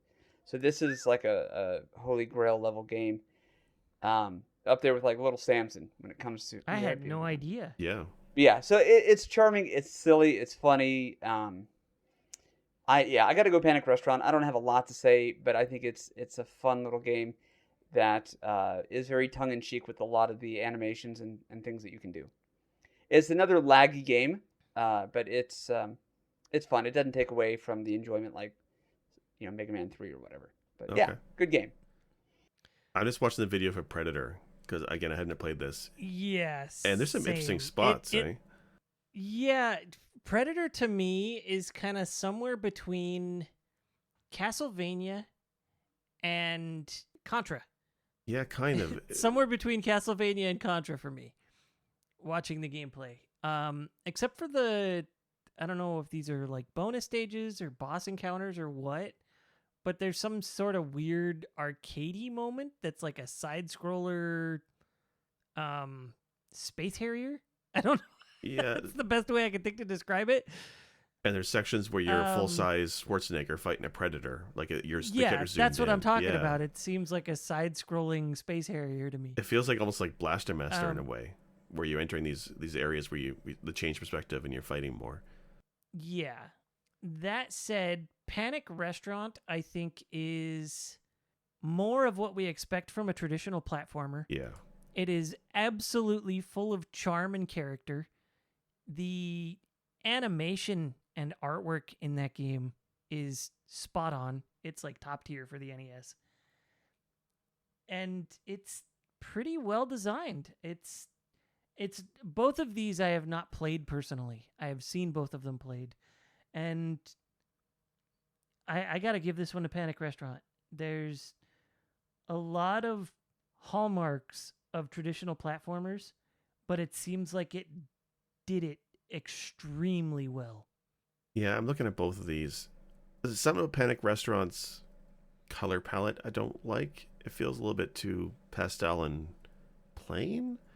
But then the Predator doesn't look especially great either. I think the major interesting part I like in Predator is those special side squeak sequences where you're fighting the Predator and you're in large sprites. And that's actually not platforming really. Although both looks like games I should play, honestly. Yeah, I'm going to say Panic Restaurant. Even though I don't like the way that it looks, I think it's more of the classic platformer gameplay there. And that's definitely the focus. Also, you need to look at the box art for Panic Restaurant. If you've not seen it, you have to look at it. The North American box art. Oh, it is absolutely terrifying. Those of you listening, if you can right now, please look at this box art. It does not convey at all well what this game is Oh, about. Jesus Christ. And I would very much say that box art is probably the reason I never rented it as a kid. It's terrifying. Why is it so yes. different than the other one, though? I don't know. The Japanese box art is adorable. Yeah, it's like what I expect. And It looks like it's- the sprite. Had I seen no. That's I don't think that's the Japanese box art, is it? No. Oh. The Japanese box art is Oh, it's chibi style. The chef looks a little more like a chibi anime character, yeah. Yeah. Had I seen either of those, I might have been more inclined to play Panic Restaurant as a kid. I might have picked it up off the shelf and been like, "Oh, what's this?" Right. But that horrifying chef, He looks like the which bad is absolutely guy. nothing what he looks like in the game. Yeah, he looks like a villain. He looks like he's going mad, and that's not the case at all. So I think it had the other box arts. One of them is very much just chibi anime, and then the other one that you linked, which I'm guessing is European or something. It's got to I be don't know. EU, yeah. It's reminiscent of Bubble Bobble's art style. Either one of those, I would be like, yeah, let me pick this up as a kid and see what this game's about. Maybe rent it. I still got to give it to Panic Restaurant, but there's definitely a reason I never played it as a child. All right. Panic Restaurant versus Predator. Both are very scary titles, but Panic Restaurant moves on. And then our last bracket. We all knew this would be here somewhere. Often considered one of the best Nintendo games, period, of all time. Super Mario Bros. 3 versus Batman. Ah. Can we get video? I don't know that I've played either of those titles. All right. I'm going to make my answer short and quick here. It's as good as Batman is, musically, visually, gameplay. It's hard to top Super Mario Bros. 3 as a platformer. Yeah. I don't think Batman comes close. The music is so So I good. got to go with Super Mario Bros. 3. Yeah, Batman's music is so good. Sunsoft Games just is. nailed the music. And there's stuff in Super Mario Bros. 3. The themes are great. I love Koji Kondo and all that stuff, but I don't think Mario 3 is his best work. The music is so good in Batman, but then gameplay wise, Batman has some unique stuff. There's wall jumping in Batman that's done fairly well. There is. The It's tough. Batman jumps. Yeah, Batman jumps, and it's fun. But yeah, I would also probably say Super Bros. 3. For me, Super Bros. 3, the big highlight has always been the large amount of power-ups, right? Leaf and Fire and Frog and Hammer Brothers. There's just so many different power-ups in Mario Bros. 3, and they all feel so distinct and so great. Batman certainly has his power-ups, but I'll be honest, for the longest time when I played Batman, I forgot there were even power-ups and how to use them, right? I know you need to use them to beat the game, but I always missed out on those. I do love Batman. There's not much I can add that you guys haven't said about what makes it great. The platforming is smooth. The gameplay is fair and fun. The platforming is challenging, but again, fair. Especially as you go through the game. The opening stages are what they should be, for any game. The introductory, here's how everything works. Boom. It's one of those games that arbitrarily gave you points. There's really no need to have points in that game. And 1/3 of your power-ups in Batman are just that. I think it is such a well-built game, well-constructed. The levels are good, the character design. We've talked about the soundtrack, which it's right up there with just... To me, it probably is the best soundtrack on the NES. That said, the answer is going to be Mario 3. The only way to beat Batman is the only way to beat Batman. Mario 3, you've got options, man. You got whistles. You can skip to different worlds. It doesn't always have to be the same world. Like with Mario 1, when we had the warps, there were options. Stuff like to me, that's interesting. You can mix up the gameplay. Batman is one of the better NES games based off of a movie, as it was based off of Tim Burton's 1989 Batman. So for as much as I love the Batman video game, truly, I think Mario 3 is going to win this bracket. I think it should. And I think even the people who love Batman for the NES can probably agree, for the most part, that Super Mario 3 wins that bracket. You put Batman in one of the other brackets from tonight, and it's going to win most of them. Not all of them, but most of them. But yeah, Mario 3, hands down. Wow, this is just how the random algorithm goes, I guess. I'm Yep. I'm sad because I think Milon's Secret Castle only would have beaten Spot. And that's more on a technicality. I would pick Milon over Circus Charlie. Just going off, and maybe even Goonies too. Don't hate me on that one, but that would be a tight one. Milon's or Goonies, All right. but alas, none of it matters. Yeah. Batman versus Super Mario Bros. 3. Super Mario Bros. 3 wins. I mean, of course, right? Right. All right, so moving on. We're going to go a little quickly through these ones, and then we'll spend some more time with the finals. But Panic Restaurant versus Circus Charlie.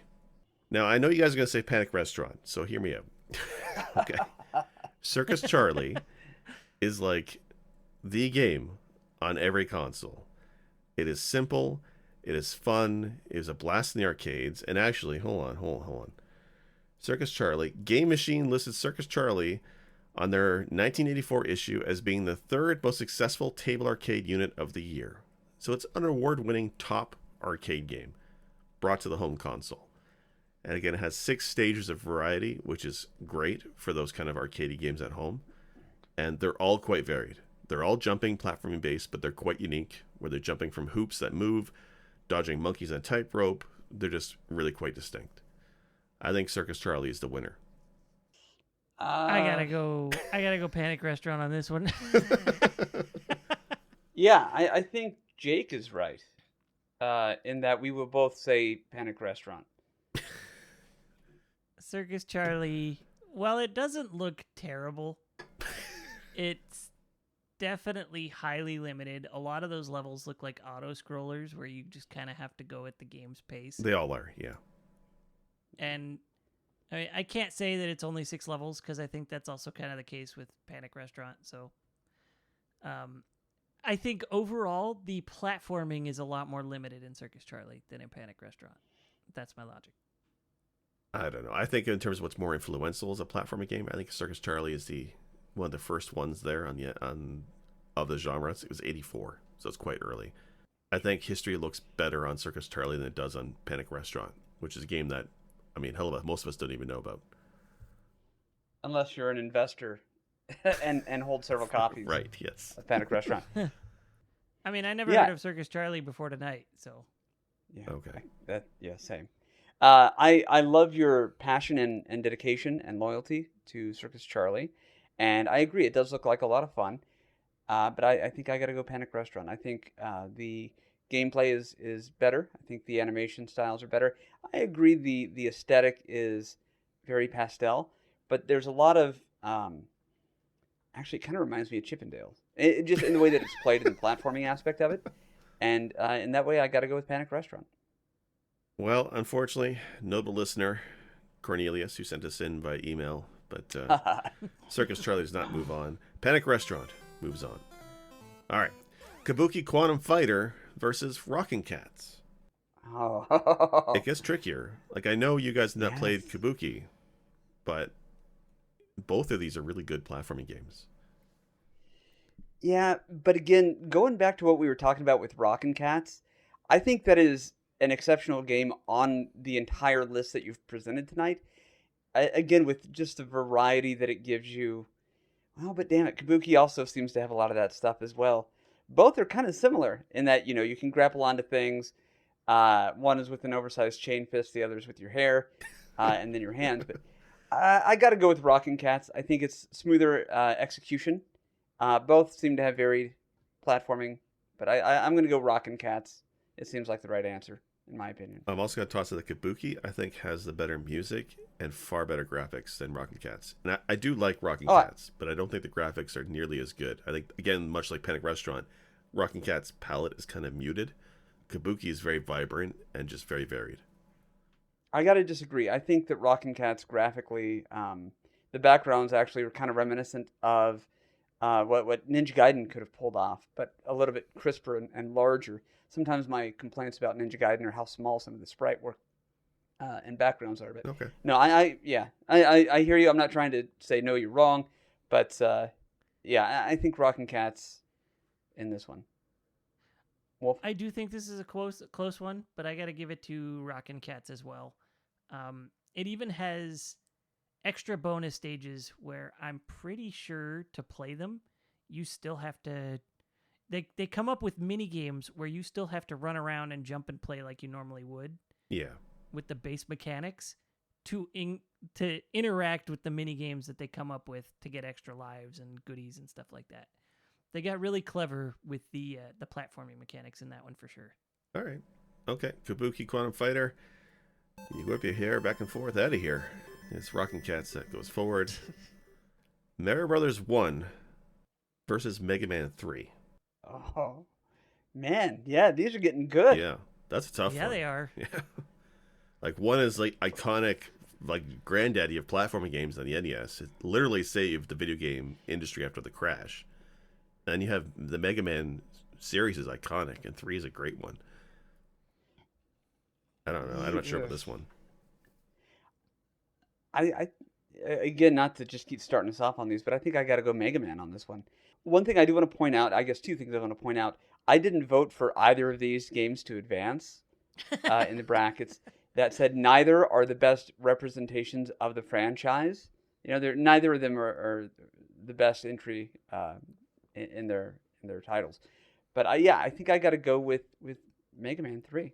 It's pure platforming, just like Mario 1, but done at a much higher level. And a better soundtrack by far. Yeah, I gotta agree with GP on that one. I gotta go Mega Man 3 as well.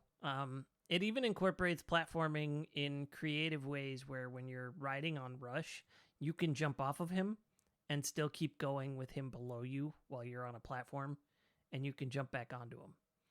So Mega Man 3 really upped the ante on platforming while not making it the 100% focus of the game.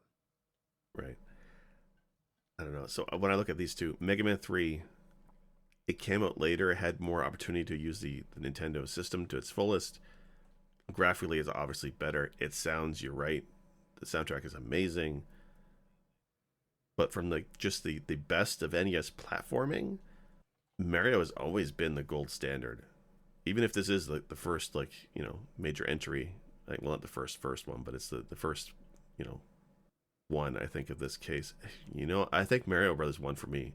Like, this is platforming. When we talk about the genre of Nintendo platforming, it's Mario, right? There's very limited shooting for the most part. It's just running and jumping, right? Speed is can be rewarded, right? Mega Man is more about the shooting and combinations of weapons to defeat bosses, the rock, paper, scissors mechanics there. Yes, there's platforming and power-ups and stuff, but it's not as pure of platforming game as Mario Brothers 1 is. Sure. I can get on board with that, but I still think Mega Man 3 is the better platformer.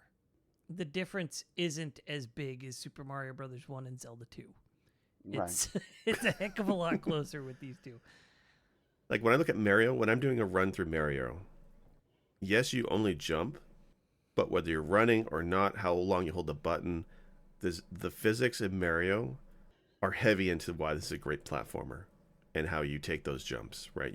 I feel like you have more control over your platforming in Mario than you do in Mega Man. Mega Man has always been a bit clunky in its movement. Well, he's a robot. Well, there's that too. But I mean, like, a lot of the tricky jumps you just bypass in Mega Man with Rush, right? It's kind of a cheat. I really think Mario 1 is the better platformer. All right, well, I'm sorry. I think it's Mega Man 3. I love your impassioned speech, and again, there's no real bad words that you can put to Mario 1. If it makes you feel better, I don't think either of these two is going to take it in the end. So that doesn't help. Now I just feel sad. Oh, boy. Well, that'll teach you to ask us important questions. Seriously. Well, all right. Well, I think you guys are wrong, but hey, who might argue the process? Mega Man 3 beats Mario Brothers 1. Always remember, if you disagree with Press B to Cancel, feel free to hit us up on our Discord or on Twitter. I'm sure I'll get choice words over this just like I did Zillion. So. All right. DuckTales versus Metal Storm. I don't even know. DuckTales, probably. Just because I like the characters. No anti-gravity. I get that Metal Storm is a good one, though. Mm-hmm. I feel like Metal Storm brought more to platforming than DuckTales did. DuckTales is very memorable, very fun. Good graphics, interesting gameplay. The only thing that I think DuckTales might offer over Metal Storm is that you can play it in whatever way you choose, stage select wise. Right. Whereas Metal Storm is one of those games, like I was saying with Batman, where the only way to beat it is the only way to beat it. So in that way, DuckTales is more interesting. But I think that anti-gravity mechanic that you're not a fan of is something that is not just something Metal Storm introduced, but just mastered right off the bat. It was so well done. I think because of that, with platforming, I've got to give it to Metal Storm. I can understand a vote for either, but I think between those two, I got to go Metal Storm. That might be a hot take. I don't mind being the minority here. Yeah. But yeah, make mine Metal Storm. I think I got to go with DuckTales on this one. I think it's one of the best platformers of the NES era. And that's not to say that Metal Storm is not a great platformer. I think this is a very close one. But I think DuckTales has more focus on the platforming than Metal Storm. And it also has a lot of spots where you have to be spot on in getting from one spot to another with your platforming to acquire certain collectibles and power-ups and things like that. So I got to go DuckTales on this one. It's close, but DuckTales. Can I make one other metaphorical comparison to kind of illustrate my point with Metal Storm? Sure. There's a whole discussion about Iron Man versus Batman, who wins. The answer is Batman, and here's why. No. If you take away Tony Stark's suit, he's a genius. And if you take away, his genius, he's just a dude. With Batman, if you take away his suit and his genius, he's still a fucking ninja. You know what I mean? So in that way, Batman wins. Now, to translate that to the conversation here, if you take away the one, there's a lot of things that make Metal Storm special. The power-ups are great. The Gunner character is amazing. There's a lot of really cool things. The background movements are very memorable. The soundtrack is good. If you take away all the stuff that makes this a unique game, even the gravity mechanic, it is still a great platformer. If you take all the things away from, basically, if you take the music and the IP property away from DuckTales, you have a platformer that's okay. So I don't know. I just think that Metal Storm brings more to the standard platform than DuckTales does, if that makes sense. Both, again, to keep with metaphors, both are great cakes. One just has more layers and flavors. And that's when I got to go with Metal Storm. Because of Batman and cake. If you take away the theme of DuckTales and the IP, you're basically left with an alternate universe version of Mega Man. Really, it's the same DNA behind the scenes, and that's okay. We just pushed fucking Mega Man 3 past Mario, for fuck's sakes. But okay, but that's the thing, and we made this discussion earlier, this conversation where you guys were talking about Predator, how it's kind of like a mix between Castlevania and Contra. That's okay to say that, but if it doesn't execute as well as either of the things it took inspiration from, it is a subpar game. And I'm not saying DuckTales is a subpar game. I'm saying if you want to compare it to Mega Man, it has those elements, but doesn't execute it near as well as Mega Man. There's not a lot of things like Metal Storm to compare it to. And in that uniqueness, I think it wins. I think DuckTales relies on the platforming as a mechanic a lot more than Mega Man does. So. Okay. Well, That's my answer, and those are my reasons. Again, I don't think there's a wrong answer here that's going to be offensive. I think both you can make passionate arguments for. I think we have. Yeah, I think. Right. I mean, they're all good games, but for me personally, I think DuckTales. I think it's a stronger platformer, and I just like the theme more. But cool. I think DuckTales advances on this one. Okay, so it's definitely the more the most remembered between the two. I think a lot of people, because of how late. Irem put it out. I think more people were exposed to DuckTales. And again, it is a great game. I don't want to take away from that. Two things can be true at once. Right. I think Metal Storm is better, but I still like DuckTales. So. All right. Okay. So DuckTales versus Metal Storm. DuckTales goes ahead. This one's interesting. Castlevania versus Kirby's Adventure. These games couldn't be more different. Right. So for this one, I think I gotta go Castlevania. Mostly because it leans more on the platforming than Kirby. Because Kirby is not always about the platforming. He can float around kind of to his heart's content. Whereas Castlevania like I said earlier, you make your jump, you live with it or die with it. Either way. You're committed. But yeah, you commit whether you want to or not at that point. And it has a lot of very tight platforming moments in that game, whereas Kirby is a lot more focused on the power-ups and, swallowing your opponents and using them against their friends. Just putting things in your mouth. Yeah. Heard. So, okay. So, hold on. Just to make sure I'm understanding you, what's your vote there, Wolf? Castlevania. Okay. Jake, what do you think? Okay, so you're right. Neither one of these. Kirby certainly does not always lead on its platforming, but neither is Castlevania. Right, Kirby a lot of the time you're just flying around, little puffball that he is. Castlevania with the clunkier controls, and there's stairs, for fuck's sakes. You're not jumping everywhere. And the uncontrollable knockback when you're hit. I don't think either is as strong a platformer as some of the other games on this list. When paired against each other, I feel more in control of things as Kirby, I think. And then adding in the more variety of power-ups, although there are some weapons in Castlevania. I don't know. I think this would be a different conversation for me if it was Castlevania 3, because I think that's a much stronger game. But when I look at Castlevania 1 versus Kirby's Adventure, I think Kirby's Adventure is the better platforming game. I certainly have the music is far better in Castlevania, but that's not all there is. To me, it's similar to the discussion we just had about Metal Storm. The way that Kirby handled its platforming is unique and adds something special. And like I said earlier with the Kirby property, it's not... If you were to see another game do something like that, you would say it's a Kirby knockoff. And, well, I enjoyed the Castlevania mythos and ultimately the Castlevania series a whole heck of a lot more. Kirby brings something that is undeniably fun and novel and clever. It's going to kill me to say this, because I really don't want to say this, but I think Kirby beats out Castlevania. Wow. That's fine. I That's didn't fair. think No, yeah, again, if you put the two cards in front of me, which one would I rather play? I've got to give it to Castlevania. Really, like, not even close, like 90-10. But I think giving the discussion, I can't say everything I just said about Metal Storm and not apply it to Kirby. It's very similar in a lot of ways. That's So true. I got to go with Kirby. Okay.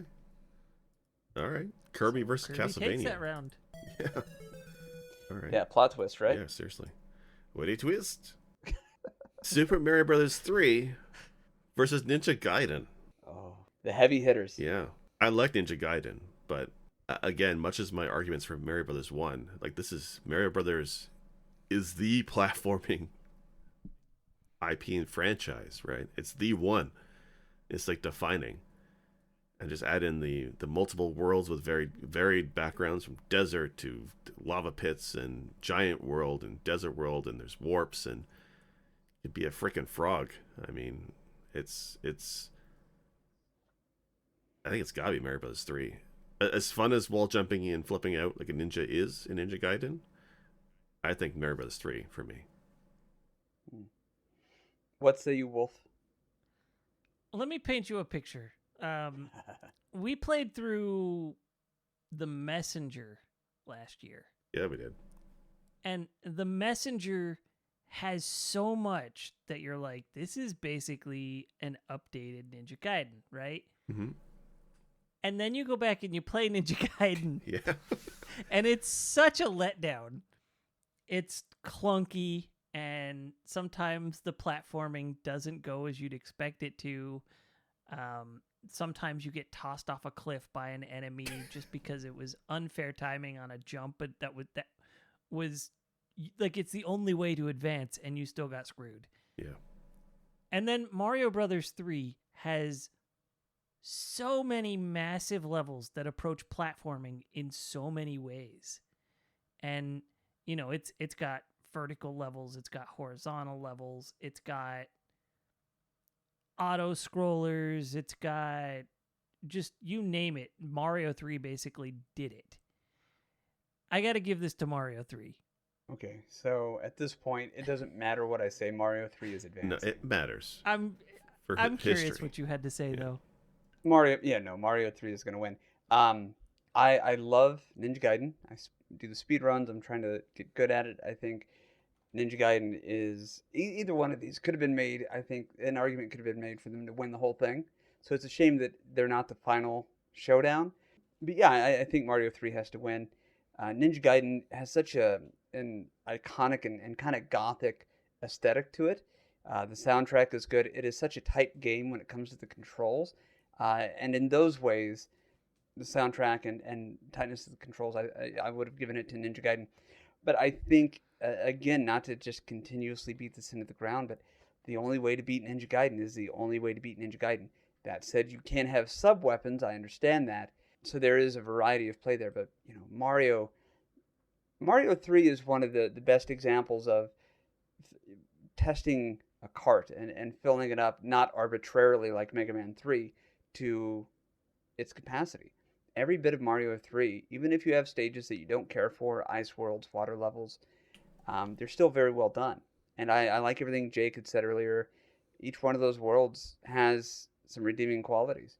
Whereas there are sections of Ninja Gaiden, I feel most people are like, well, it's good up until this point. Right.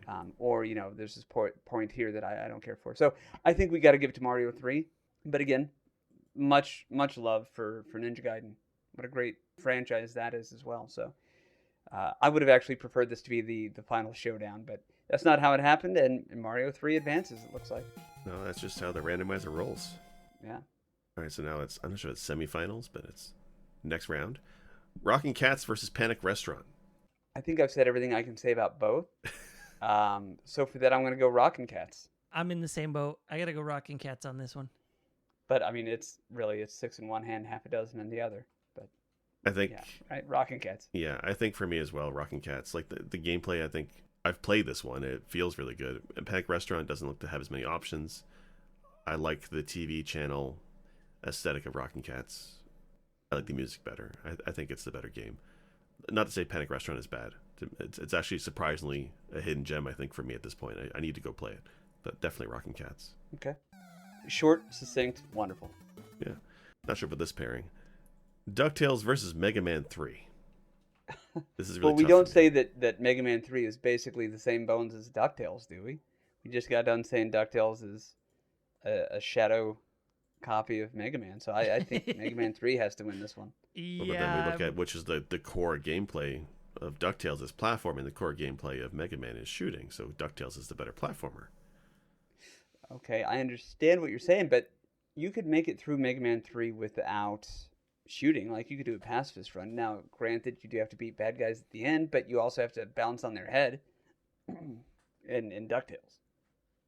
Right? Sorry, I was joking there. Is that really violence when you're bouncing off their head? You're not actually killing the enemies. You're just bouncing on their cranium. It's fine. Wow. Because lots of creatures are known to survive. Right, hot take there. Well, okay, I understand what you're saying. In the platforming discussion, I think that's a very, very good and astute argument.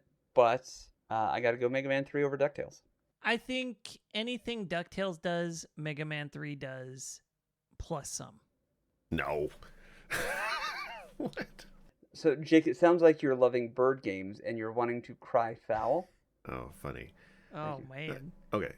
DuckTales, though. Like, the jumping and the platforming in DuckTales, there's nothing like that in Mega Man. Anything that closely resembles a hard or difficult jump in Mega Man, you bypass with Rush every time, right? I'm not saying Mega Man 3 is bad. I love Mega Man 3.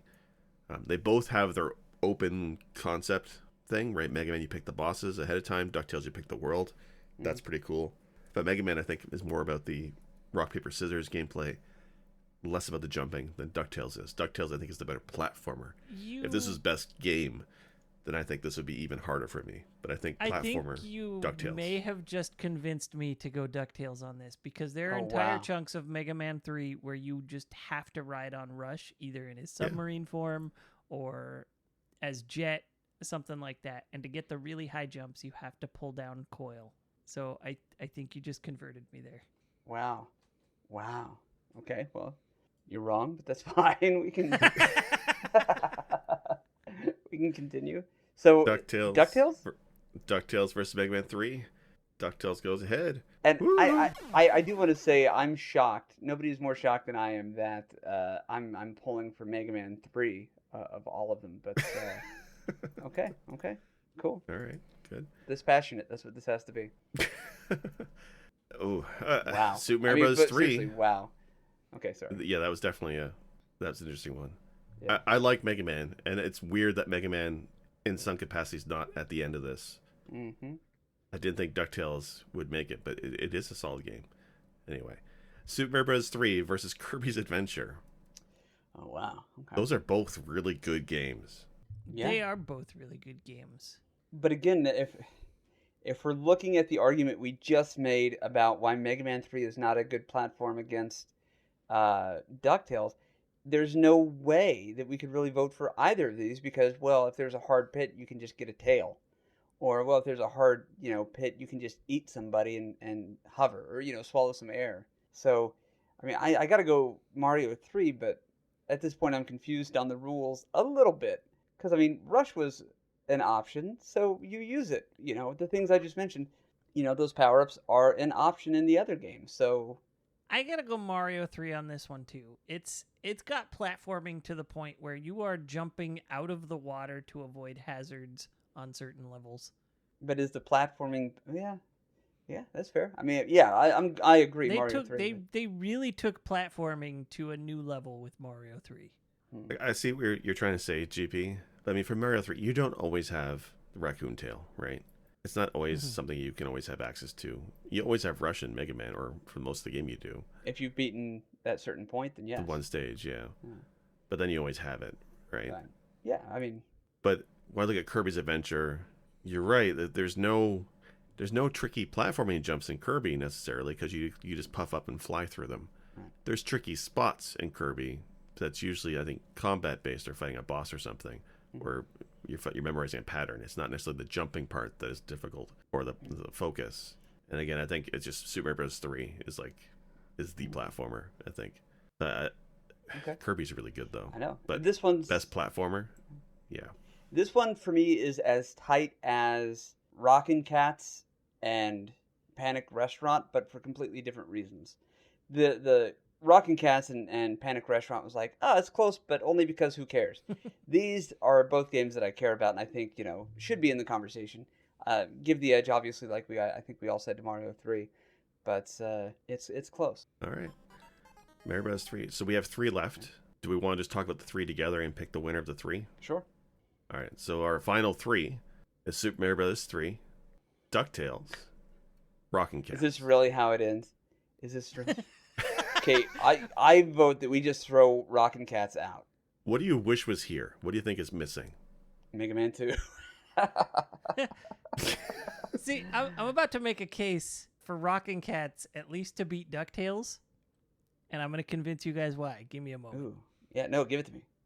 So Rockin' Cats does all the things DuckTales does. You get to choose which level you want to go to up front. You get to do the pogo stuff that Scrooge does. Mechanically, it does everything DuckTales does, but more elaborately. Damn. Actually, you're right, because you the pogo jump, Rocket Cats has it, plus more. Okay. Stages, more variety of stages, or just as variety of stages as DuckTales. Okay. Yeah, I think you're right. Okay. Yeah. I like the graphics in DuckTales more. DuckTales probably has the better sound, the better music and sound design. It has the better graphics. But mechanically, Rockin' Cats does what DuckTales does, and more. So, okay. Yeah, so DuckTales is out. Yes, beaten by Rockin' Cats. So now Rockin' Cats versus Mario 3. But the again, best NES platformers, GP. The best. The category is strictly platforming. And if we're looking at Rockin' Cats, because I'm still watching the video, what you have is what you have. There's not as many power-ups. You got to figure out how to do this shit with what, God gave you, which is just a cat wearing a cute little hat and a boxing glove, in keeping with the scriptures. So, what do we say, guys? What do you think? Mario 3 versus Rockin' Cats. Everybody, if you're listening, go ahead and shout everything at your radio or your phone or your listening device right now, please. All right. If this were completely just like what I would rather play, I would have to give this to Rockin' Cats. Over Mario 3, really? Yeah. I prefer. If I sat down today to play a Nintendo game and those are the three things thrown at me, it would be Mario Bros. 3 every time. Just come on. But is that one of the categories? Like for what makes a good No, platformer? JP. I know I'm getting all fuckered up because I'm still so butthurt over a couple things. No, this one is close. That said, I have to give it to Mario 3 for me, just because I feel like it is the better platformer. It's the more elaborate platformer. It sucks that it's just like Mario 3 was destined to smash all of these in my mind. Even though I've got other games I would much rather play than Mario 3, I think Mario 3 did a lot for platforming and really perfected a lot for platforming, especially on the NES.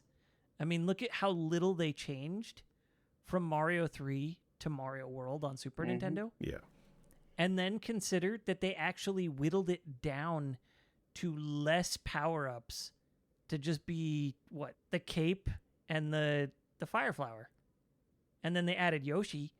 But they really whittled down the power-ups from Mario 3 to Mario World, thinking, okay, we don't need all this fluff. Let's shrink it down. So they thought they actually did too much with Mario 3 in the end. I want you guys to do something for me real quick. If you're watching the playthrough that you put in Discord for us to look at, scrub forward about 52 minutes, and I want you to see the boss fight for the end of Rockin' Cats. There's nothing that even approaches this in Mario 3. There's some auto scrollers. What we're talking about, if you look at the big boss final battle in Rockin' Cats, you're on a platform or you're jumping in between different platforms with spikes below you on an auto scroller as the boss is floating around on a platform trying to kill you. Like, it's very intense. So I'm going to give Rockin' Cats the subcategory win of best boss fight over Mario 3. I think Mario 3 for me wins. But I mean, there's a reason when Rockin' Cats came out, people I think were still thinking about Mario 3. That's how good Mario 3 is. I mean, how when Mario World came out, people were still talking about Mario 3. So I agree. I think Mario 3 is going to be the best platformer. But again, if you haven't played Rockin' Cats, go out and find it. Go out and play it. And if you're not going to, at least watch the video, because it is an experience worth having. It is a title worth knowing. But there are some subtleties to the platforming in Mario 3, the options, the design, that I think Mario 3 is going to edge it out. But it's close. And I mean, we're talking 9.9 to 9.7 close. I don't know if I consider Rockin' Cats that good of a... It's good. I think it's a solid 9. I wouldn't go anything past that, though. But again, that boss fight is something else, though. You're right. Like, the boss fights in Mario 3 are stupid. There's almost nothing to it except for Bowser, and even Bowser is not hard to figure out. Bosses were never a strong point in Mario games. But yeah, I can't see us calling it for anything besides Mario Bros. 3. Otherwise, I think our judging credentials with the IOC would be recalled. But I do feel like Mario 3, though, is kind of a bit like the Russians. There might be a doping scandal here, because it seems like they're overpowering all the other nations at this table. Wow. I'm not trying to start any international incidences here. No. I think for me, like, the thing, I really wish you guys were with me on Mario Brothers 1. I think Mario Brothers 1, I think, is the pure essence of the platforming category, and I think that one deserves to win this more than Mario Brothers 3. But it lost, so... It did, and it lost hard. But Rockin' Cats, I think, would beat out Mario 1 because of the variety of platforming options, like the way in which you have to platform. There's vertical aspects to Rockin' Cats that Mario 1 couldn't even begin to approach. Mario 3 can. But, you know, I think you're right. I think Mario 3 needed to win, not just because it is the obvious choice, but because it's the right choice. I think we'd be doing it a disservice to our judging credentials if we said, 2 hours ago, first and foremost, Mario 3 forever. You know what I mean? Right. So I think we objectively did what we set out to do, what we needed to do, and I feel confident that Mario 3 is the best platformer for the NES, next to Metal Storm. So, nice. I didn't mean that. So, the Super Mario Bros. 3 is number 1, and then is our second place would be Rockin' Cats then? It sounds like it. No, that's the bracketology. Yeah. It's good, but I think if it had been paired up against some of the other games, they might have taken it. But That's it's fair. definitely one of the best. But you got to look at some of this being like I would say I Rockin' would- Cats is yeah. one of the underrated gems of the generation. So Yeah, we'd it's- probably say one Mario Bros. 3, but in tie second place would be DuckTales and Rockin' Cats because it's just Based the on the chips fall. brackets, yeah, that's how it goes. based on the brackets. yeah. But yeah, I mean, we could cut this pie 1,000 different ways. I don't think that the final list of 1 through 24 is necessarily the actual best, but because of bracketology, that's how we did it. So Well, sometimes a random algorithm that generates these brackets is just not fair. I tell you. maybe we should do a one of those polls for Discord and let the listeners weigh in as well. I think that could be a lot of fun. So for anybody who's listening, of course, let us know at what point a game got voted out that you don't agree with. I want to hear everybody's opinion. I love that I got your guys' opinions, and talking about this for the past 2.25 hours was a blast. And it was everything I hoped it would be and more. I think the way this fell is definitely not the way I would have called it before we started the episode, but that makes me happy. Yeah, I think Yeah. for our 2-year anniversary episode, this is darn well good with going it out with it. I think this is fun, a lot of fun. Definitely not what I predicted for sure.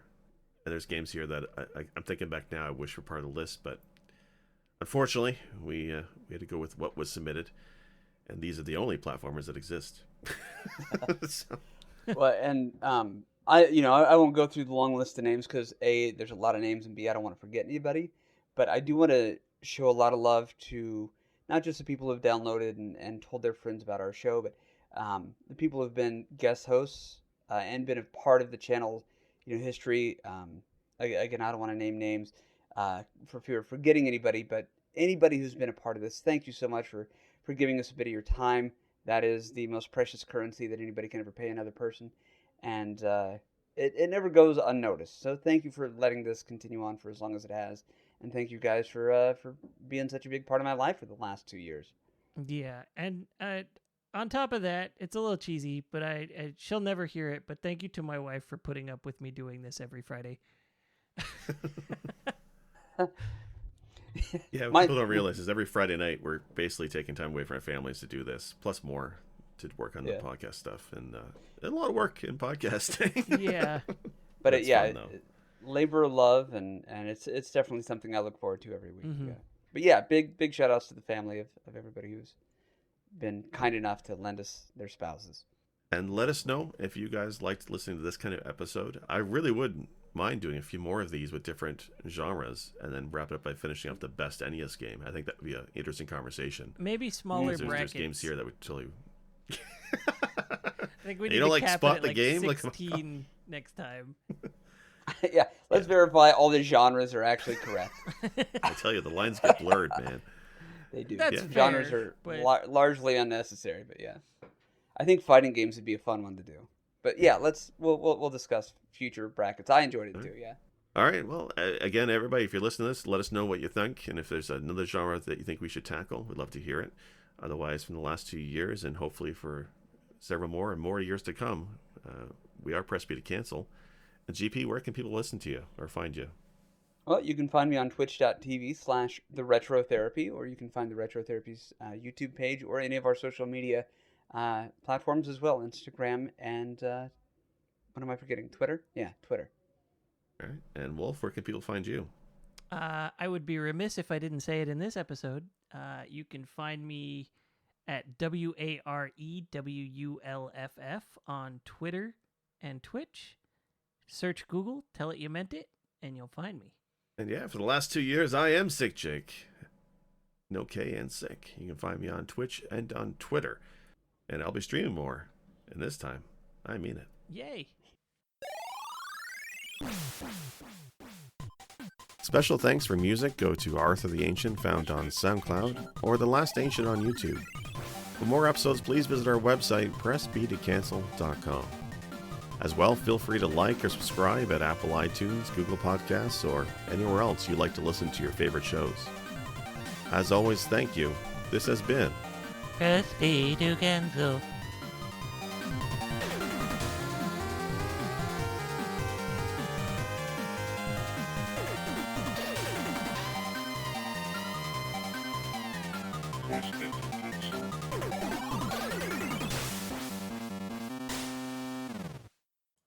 Circus Charlie.